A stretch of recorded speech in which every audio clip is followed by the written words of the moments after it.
We can't tear one another down. We can't wake up with anger and heat on our minds. There's too much at stake, people.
When the British came to Jamaica under Admiral Penn and General Venables in 1655, they took hold of Jamaica from the Spanish.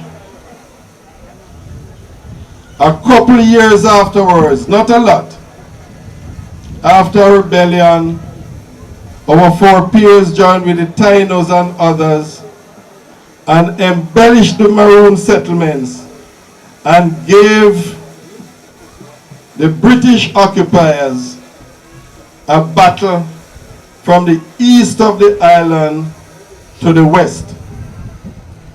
Captain Cudjoe and his forces, nestled in these hills, could not be defeated. They established villages that were impenetrable or could not be breached. And if you look around you today, one of the first things you do as a military leader is to find grounds that can be protected, and they did that. Cudjoe's military prowess is still studied by many engaged in Gurkha-style warfare.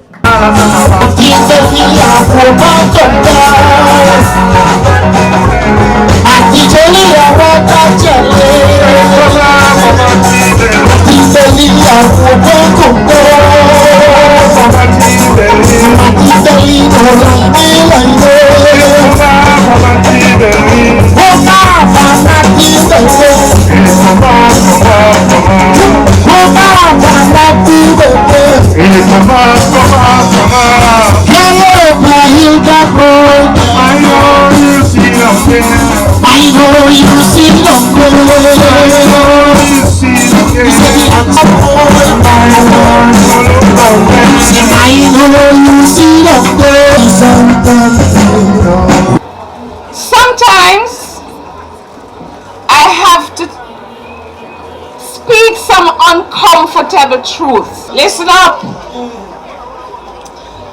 Some years ago, I did my DNA test. I signed up with AfricanAncestry.com because I wanted to know exactly where on the continent of Africa my mother came from. I knew where my father came from. That's another story. And the results said Cameroon. But Her Excellency tells me that it could very well have been Nigeria, right? Yes, exactly. Because the colonialists gave the countries in Africa any name them please, right? And they draw the boundaries anywhere them please, regardless of how the people were living before. So, Cameroon. I called Gina Page, who is the CEO of AfricanAncestry.com. I said something not right here, because you said Cameroon is a dominant African country. But then I did another test because I want to know if any other people in my genes, right? Since I was growing up, all of us said, oh, you look Indian. So I said to her, how come no Indian in the test result? She said, you don't have no Indian in you. I said, well, okay, tell me something. Do Jamaicans use your service regularly? She said, yes. So I said, kind of which country we come from? Those Jamaicans who are using your service, like where we come from, where they come from. She said, you know something? Nigeria is dominant, then Ghana, Central African Republic, and other parts of West Central Africa. Few people come from the south or the east.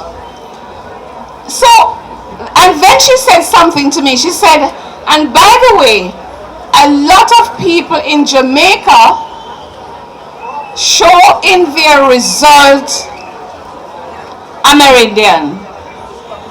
I said, well, as a historian, that doesn't surprise me, but I'm glad you told me that.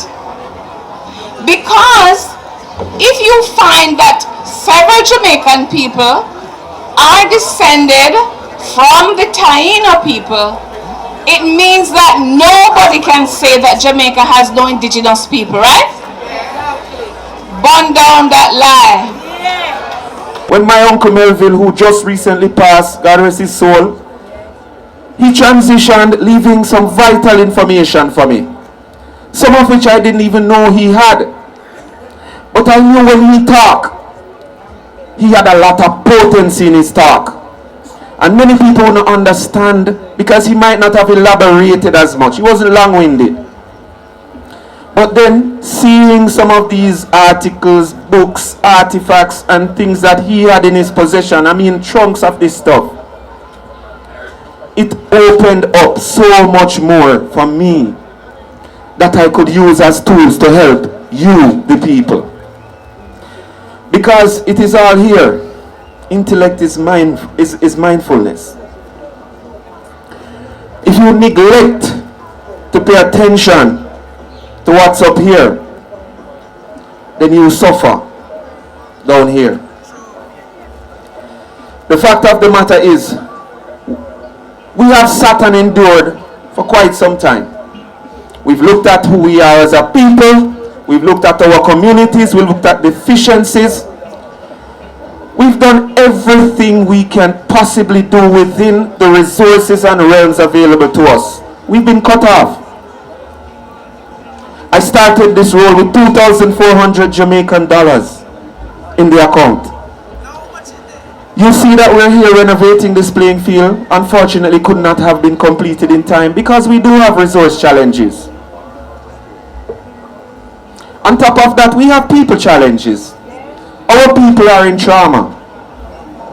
They are traumatized for years of neglect, for years of manipulation, and years of misrepresentation. We are in trauma, and we need to get out of it. I invited my friend Latara, who traveled here to give the libation, and I tell you, she's such a special person. I've met her maybe in the last 2 years, but she has lent me tools to help also manage the trauma that I suffer. We all suffer trauma, whether it be small or big. The secret is how to deal with it. We can't tear one another down. We can't wake up with anger and heat on our minds. There's too much at stake, people. The world not just in Yasso. We're looking at the trees and we're missing the forest. Back up. Back up. Stand up and look. This that you see here today was put on by a very small amount of people. I had challenges doing this today, being very frank with you. Why? Trauma. Trauma. We're getting there, people. We're getting there.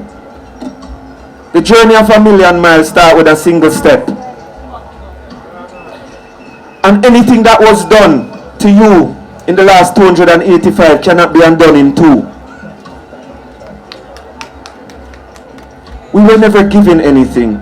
We had to work for it. We have a lot of people who have contributed and contributed over and over again to allow us to do what it is we're here to do. Let's talk about collective efforts and initiatives to benefit yourselves and your posterity. Let's stop thinking for the others for a second. Let's start thinking about ourselves. Why do you come here every 6th of January to celebrate this? It's not to see the Chinese toys, it's not to see the rum buckle and it's not about that. It's culture. It's a legacy of a people. It's the story that we invite you to tell you. That's important. So when you leave here today, you must feel like I learned something a little bit more today. Or something was said today that I must go up and look up on this computer. Because I ought to know this and I must do better.